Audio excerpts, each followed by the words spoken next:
Political, entertainment, sports और हर तरह की न्यूज़ के लिए फेस न्यूज़ चैनल सब्सक्राइब करें और इंस्टेंट अपडेट्स के लिए बेल आइकन जरूर दबाएं।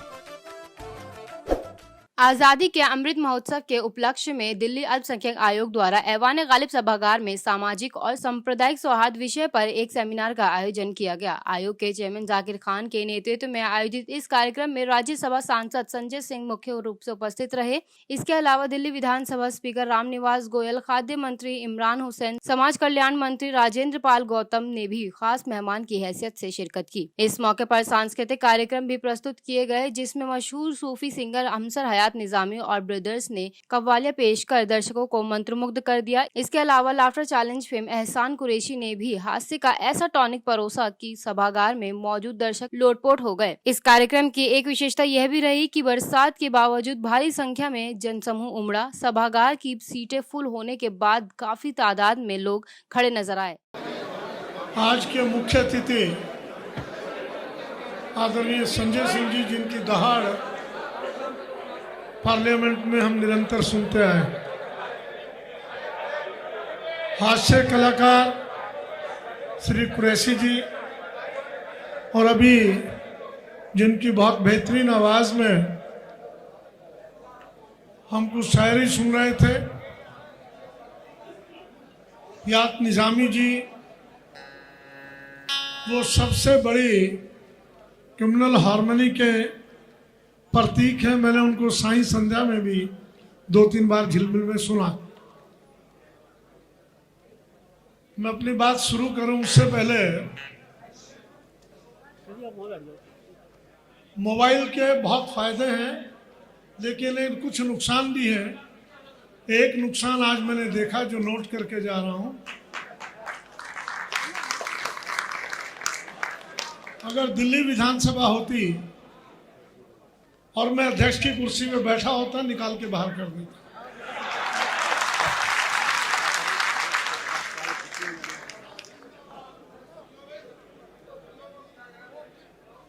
जाकिर भाई जी ने एक कार्यक्रम दिल्ली विधानसभा में किया था, क्रिमिनल सोशल हार्मोनी को लेकर। कुछ अपने में से बंधु आए होंगे, वहां आए थे। तो जाकिर भाई का कहना है कि वो दोहरा दीजिए। दोहराया तो कोई चीज जा नहीं सकती। उस वक्त जो ख्यालात मन में थे वो निकल गए। वो रिकॉर्डिंग मुझे मिली नहीं। मैंने जाकिर भाई से कहा था उसकी रिकॉर्डिंग है तो मुझे दे दीजिए, मैं ताकि उसको अपनी किताबों में सजा लूं। लेकिन मेरा जो विषय था, 2 लाइनों में उसको मैं बोल रहा हूं, और मैंने जाकिर भाई से कहा भी था, और संजय भाई जी से भी प्रार्थना कर रहा हूं, जहां भी कम्युनल हार्मनी, सोशल हार्मनी की बात हो, वहां इसके साथ एक लाइन और जोड़ दीजिए, पॉलिटिकल हार्मनी। ये अधूरा रहता है, जिसकी ओर हयात निजामी जी ने भी इशारा किया अपनी गायकी के द्वारा।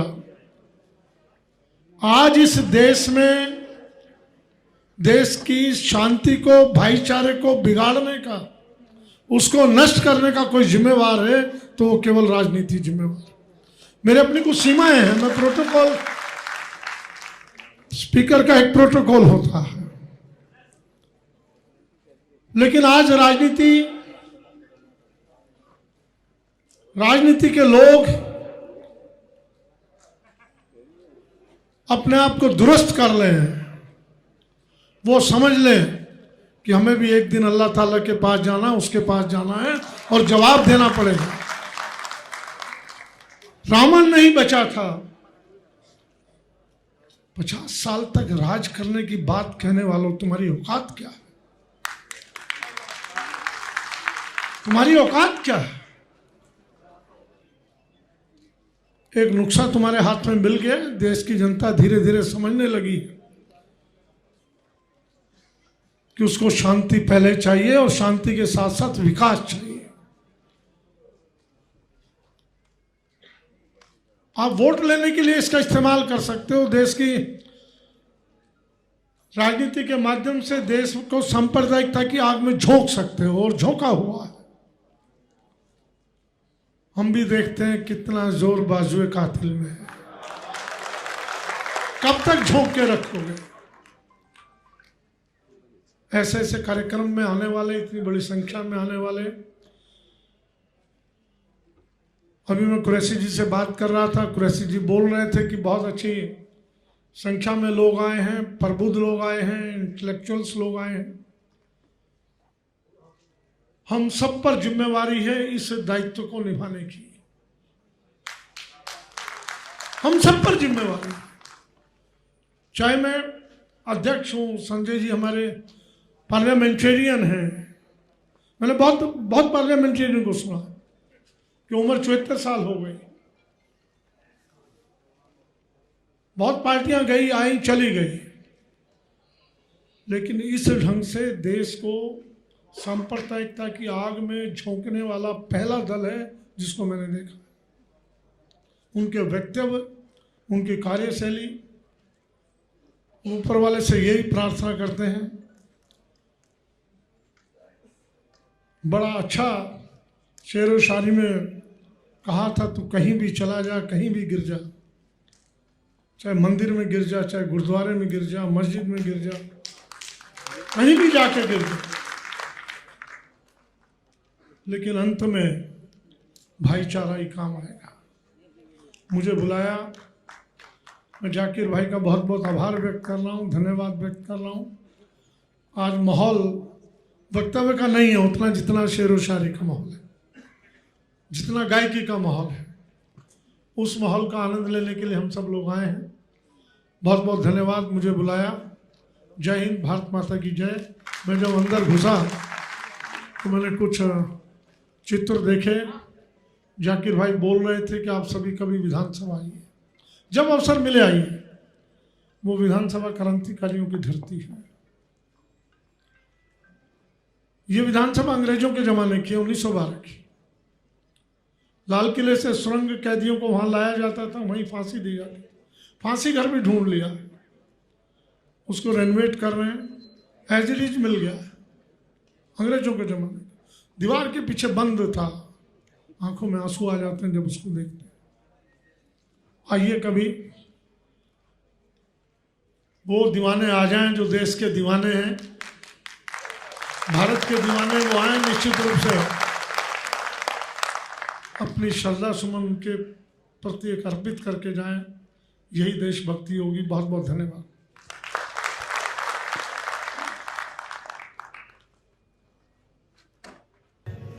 तो मैं चाहूंगा सभी से जितने भी सामान बैठे हैं कि हमारे वास्ते उसने किए ठिकाने हैं, हमारे वास्ते उसने किए ठिकाने हैं, और जीने के लिए और भी बहाने हैं। ए राम रहीम के मत वालों भाषा के लिए क्यों लड़ते हो? ए राम रहीम के मत वालों भाषा के लिए क्यों लड़ते हो?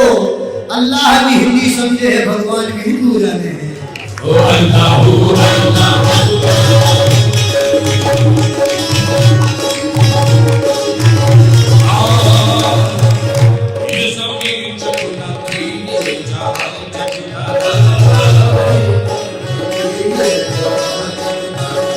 ये ज़मीन जमुना थी,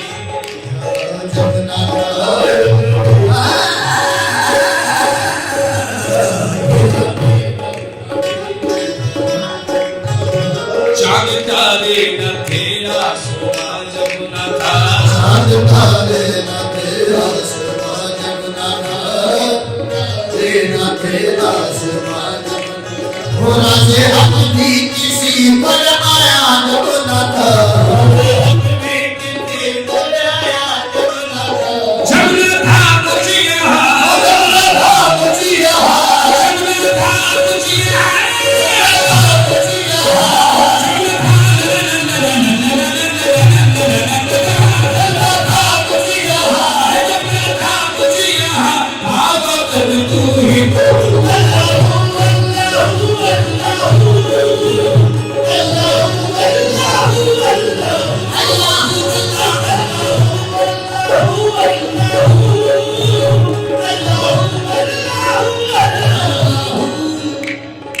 ये इस जगह का नाम है ऐवान गालिब।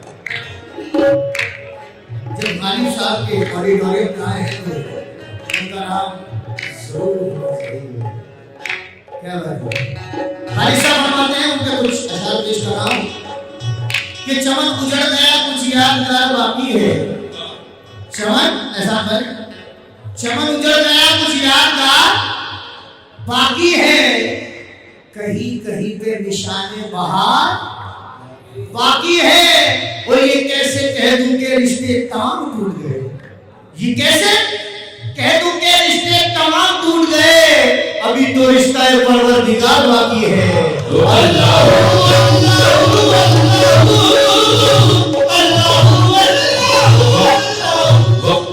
साथ चलना ये जरूरी है, तो मैं वक्त का ख्याल रखूंगा। तो मैं आपकी मदद कर रहा हूँ शेख। हाँ क्या बात है? अरे ला इलाहा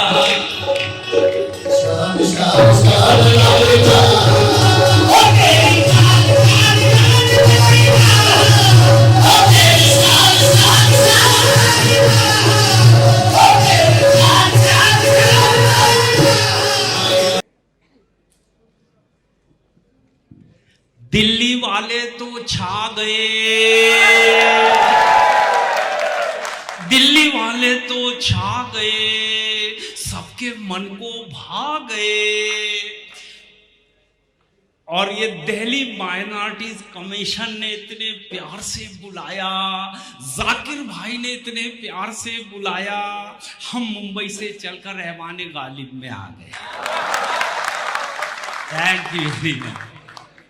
निजामी साहब, कविता समाप्त हो गई, आप भी ताली बजा सकते, क्योंकि आपके हर शेर पे हमने ताली बजाई थी, हमने तो नोट भी बरसाए थे, मगर आप ऐसा मत करना, मोहब्बत है ये।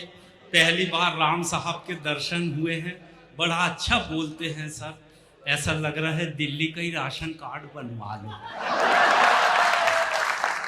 और संजय सिंह जी माशाल्लाह, आपको तो कितना देखते थे, आपके एक बड़े जिगरी दोस्त हुआ करते थे। हमने एक बार SMS पढ़ा, कॉन्फिडेंस मतलब विश्वास, ओवर कॉन्फिडेंस मतलब कुमार विश्वास। आपके ही दोस्त थे, बहुत अच्छा। राम साहब, एक जमाना था the great Indian laughter show आया 2004 में, फाइनल में संजय जी 5 आदमी खड़े थे, राजू श्रीवास्तव, सुनील पाल, नवीन प्रभाकर, पहचान कौन, उसके बाद मैं खड़ा था, मेरे बाद भगवंत मान खड़े थे, सामने 2 जज बैठे थे, सिद्धू जी और शेखर जी। सबसे पहले सिद्धू जी ने भगवंत मान को आउट कर दिया। आज पूरे 17 साल बाद भगवंत मान ने उनको पंजाब से ही आउट कर दिया।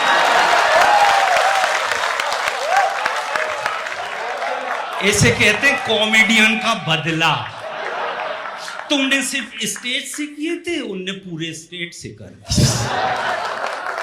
बहुत समझदार आवाम है माशाल्लाह, सबके हाथ में मोबाइल आ गए। सर आप सही कह रहे थे, इससे तकलीफ नहीं होती, तकलीफ इस बात से होती बाजू वाला हंसता है तो इसको डांटता है, हिलाई मत, खुद तो हंसेगा ही नहीं, बाजू वाले को भी नहीं हंसने दे। अब एहसान कुरैशी लिख दो तो सर 2000 से ऊपर कैसेट आ जाएंगे। चलिए, बहुत सारी बातों से हंसी निकल के आती सर, हमसे लोग मजाक करते, छोटी सी बात करते, वहां से हंसी निकल के आती। जैसे मैं आप सबको दुआ देना चाहता हूँ, इतनी प्यारी आवाम, हिंदू मुस्लिम सिख ईसाई सब एक ही सभा में नजर आ रहे हैं, मुझे पूरा हिंदुस्तान नजर आ रहा है। इस हिंदुस्तान को प्रणाम करता हूँ, इसको सलाम करता हूँ। आप सब में मिठास घुल जाए बांसुरियों बीन की तरह, आप सब में मिठास घुल जाए बांसुरियों बीन की तरह, और लोग आपको भी प्यार करने लगे वैक्सीन की तरह। अपना बहुत ध्यान रखिए। बहुत अच्छा लग रहा है, मुझे 5 मिनट का टाइम मिला है, मगर क्या बताऊं, सुबह सुबह संजय साहब एक मरीज आया डॉक्टर के पास, बोले सर 4 सीढ़ियां नहीं चल पाता, सांस भर जाती है, 2 सीढ़ी चढ़ के फिर बैठ जाता हूँ। डॉक्टर साहब बोले देख बेटा, बाबा रामदेव जी कहते हैं कि सुबह उठो, फायदा होगा, ऑक्सीजन मिलेगी, सुबह उठने से कई फायदे मिलते। मैं कहा कितने, वो डॉक्टर साहब बोले तू कितने बजे उठता? बोले 10 बजे। बेटा बोले 10 बजे ऑक्सीजन नहीं, कार्बन डाइऑक्साइड मिलता, तू सुबह उठ। वो 3 बजे रात में ही उठ गया सर, अंधेरे में निकल गया। तो 2 गुंडे आए, चाकू आए, उसका पर्स ले गए। ये फिर आया, डॉक्टर साहब आप बोले सुबह उठो फायदा होगा, मेरी तो जेब कट गई। बेटा बाबा जी ने बोले थे जो सुबह उठेगा उसे फायदा होगा, वो दोनों तेरे से पहले उठे थे, फायदा तो उनको ही हुआ। बात करो सर, हंसी आ जाती है। आप तो निजामी साहब कई बार नागपुर आए, मैं खुद ही पहली बार एमपी से नागपुर पहुंचा। मैं कहा धनवटर रंग मंदिर है, ऐसा ही हॉल है जबरदस्त, भैया वहाँ जाना है। तो पान वाला बोला बस यहाँ से राइट मारो, स्टेट बैंक की बिल्डिंग गिरेंगी। बोले उसके पीछे रिजर्व बैंक गिरेगा, आगे पेड़ गिरेगा, कॉलेज गिरेगा। मैंने कहा सब मेरे ऊपर गिरेगा तो मैं बचेगा ही नहीं। नहीं बोले आप ऑटो से बैठ के जाओ। मैंने कहा ऐसा अच्छा सा साधन बताओ। मैं ऑटो में बैठा, उसने पहले गैर में उठाया, उसके 3 चाकू पर, मैं नाली में।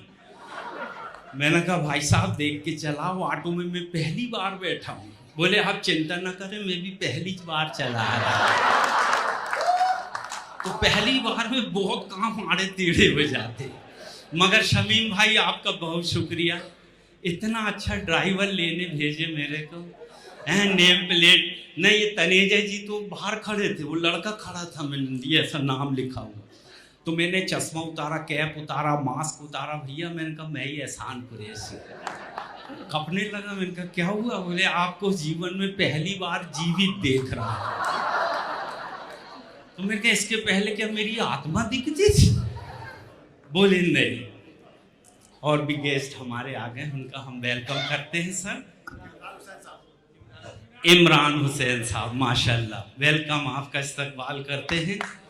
वाह इमरान साहब, आपके आने से तालियां बज गई।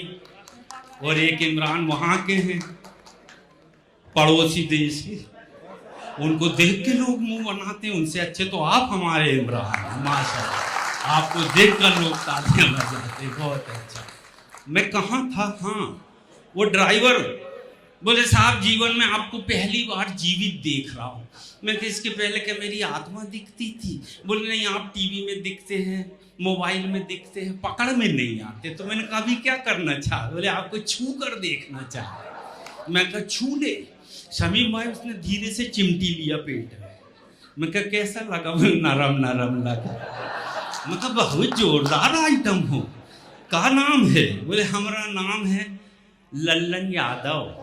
मैं कहाँ के हो? बोले बिहार के। मैं कहा बिहार के हो कि दिल्ली में धूम मचा रहे?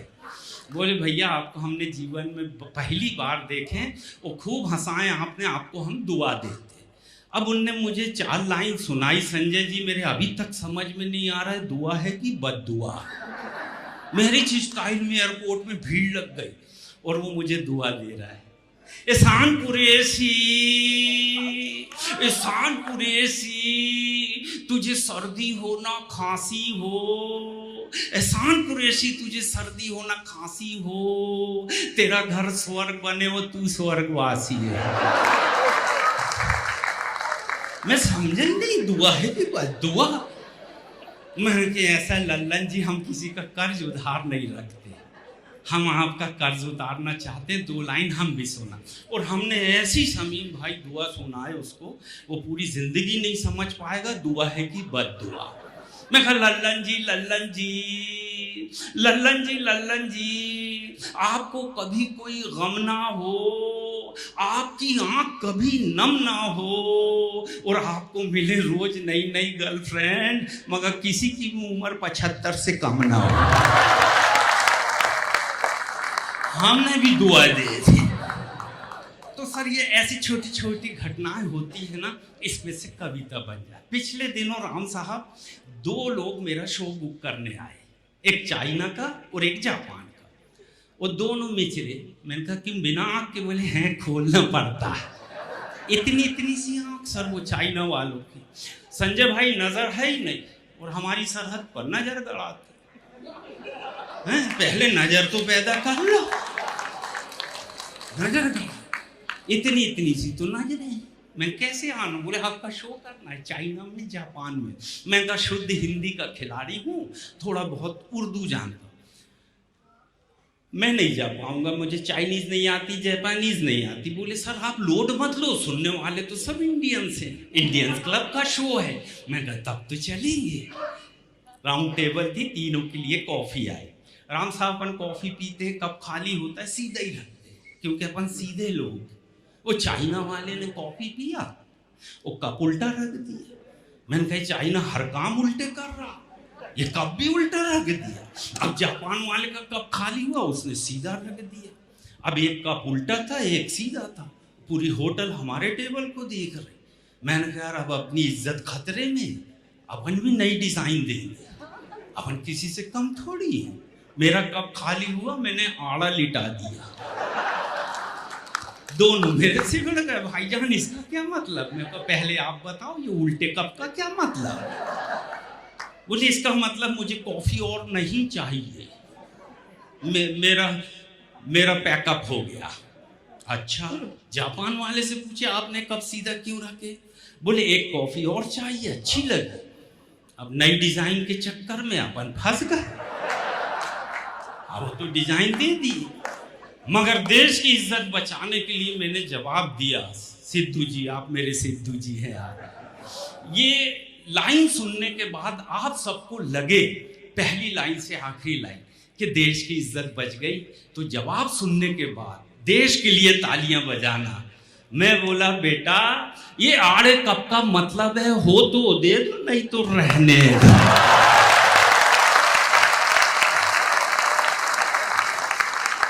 झोल नहीं खाना चाहिए, काम निपटा के आना चाहिए।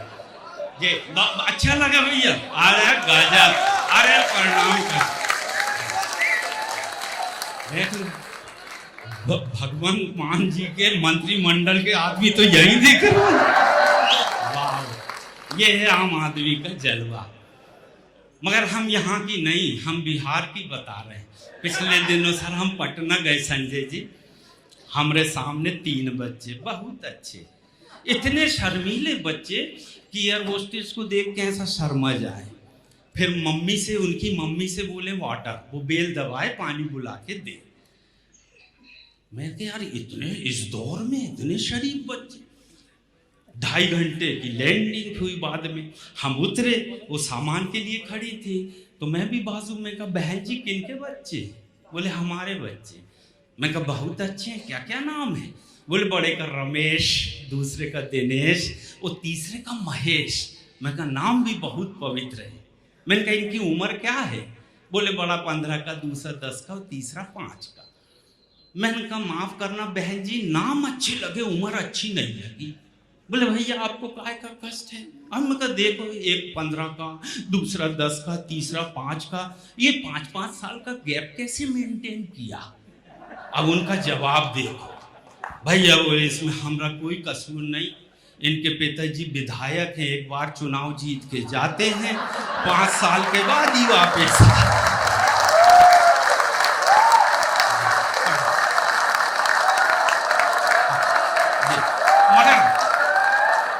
मगर ये संजय जी पे नहीं लागू होता, आप तो यहाँ से बाहर ही नहीं जाते। जीतते हैं राम साहब, यहीं अध्यक्ष बन के बैठ जाते। मगर ये मैं पटना का बता रहा था। अब ये सारे किस्से मैं ही बताता रहूँगा, तो इतने सारे अवार्डी हैं, इनको अवार्ड दिया जाना है, सब एक एक करके। अब जी देखो वंस मोर 3 तो हो गए उनके। देखो बिहार हमको इसलिए अच्छा लगता है राम साहब, देश का नारा है हम दो हमारे दो। बिहार ने तीसरी लाइन लिख दी, हम दो हमारे 2 और बाकी जितने हो मुंबई भेज दो, 2 से ज्यादा नहीं रखे। मगर बहुत अच्छे हैं, दिल से आप सुन रहे हैं, बहुत अच्छा लगा, क्योंकि अभी इतने फंक्शन बाकी हैं। शमीम भाई बहुत बहुत शुक्रिया, और आपको तो खास तौर पे आपने जिन जिन को बुलाया वो सब आए। आपकी मेहनत और आपकी नीयत बहुत साफ थी, इसलिए प्रोग्राम सफल हुआ। मेरी दिली मुबारकबाद भैया आप सबको। और मैं जाकिर भाई की तरफ से, इस कमेटी की तरफ से 4 लाइन सुनाता हूं कि अच्छे बुरे का ज्ञान रखते हैं, अच्छे बुरे का ज्ञान रखते हैं, हम अपने अतिथि का ध्यान रखते हैं, और दुनिया में कहीं रहे दिल में अपने हिंदुस्तान रखते हैं। बस ये राष्ट्रीय एकता बनाए रखना, ये भाईचारगी, इसी की जरूरत है, ये हमारी बुनियाद है। ये राष्ट्रीय एकता नहीं होगी तो देश नहीं होगा, देश नहीं होगा तो हम नहीं होंगे, इसलिए देश होना जरूरी है। और देश के लिए मैं 4 लाइन, उन शहीदों का जिक्र जो आपने किया, फांसी पे लटक गए सर, इससे बड़ी कोई शहादत ही नहीं हो सकती। एक ही जान मिली है, वो भी देश पे कुर्बान कर दे। मैं तो सलाम करता हूं सर उन शहीदों को जिन्होंने भी शहादत दी। 1857 की क्रांति हो, 1947 का युद्ध हो, मुंबई अटैक हो और कश्मीर का अटैक हो, जो भी पहली गोली सैनिक की खाते छाती पे। और मैं दुआ करता हूं कि 7 पीढ़ियों तक इनके बच्चों के पैर पे कांटा ना गड़े, जिनने हमारे लिए शहादत दी, सरे मैदान बहादुरी की निशानी दे दी, खून से लिखी अपनी कहानी दे दी। और मादर हिंद ने जब मांगी दूध की कीमत, मादर हिंद के बेटों ने जवानी दे दी। मैं उन सबको प्रणाम करता हूँ, सलाम करता हूँ, और आपकी इस अदब की महफिल को भी सलाम करता हूँ। और मैं 4 लाइन अपने दिल से बताता हूँ सर। जब मैं the great Indian laughter show में आया, इसी हिंदुस्तान ने, हिंदू ने, मुस्लिम ने, सिख ने, ईसाई ने 2 लाइन सुनकर मुझे SMS करना शुरू किया, मुझे पसंद किया। मेरी TRP 24 देशों तक गई। उस साल मैंने 24 देशों की यात्रा की, अमेरिका, अफ्रीका, न्यूजीलैंड, बैंकॉक, पटाया, Dubai, Sharjah, Germany, Japan, China. देश खत्म नहीं हो रहा, मेरे 5 पासपोर्ट खत्म हो गए। मगर मैं दिल की एक बात शेयर करता हूं कि इन पूरे 24 देशों में भारत जैसा एक भी देश नजर नहीं आता। दुनिया में इससे खूबसूरत देश नहीं सर। इतनी सारी जातियां, इतने सारे समाज, इतनी सारी बोलियां, इसके बाद भी हम सब एक हैं। ये देश की एक विशेषता है, इस देश जैसा देश नहीं। और ये देश महान क्यों है? आखिरी 4 लाइन सुनाता हूं कि यहाँ चेहरे नहीं इंसान पढ़े जाते हैं, यहाँ चेहरे नहीं इंसान पढ़े जाते हैं, मजहब नहीं ईमान पढ़े जाते हैं। और ये देश इसलिए महान है दोस्तों, यहाँ एक साथ गीता और कुरान पढ़े जाते हैं। थैंक यू वेरी मच, बहुत बहुत शुक्रिया।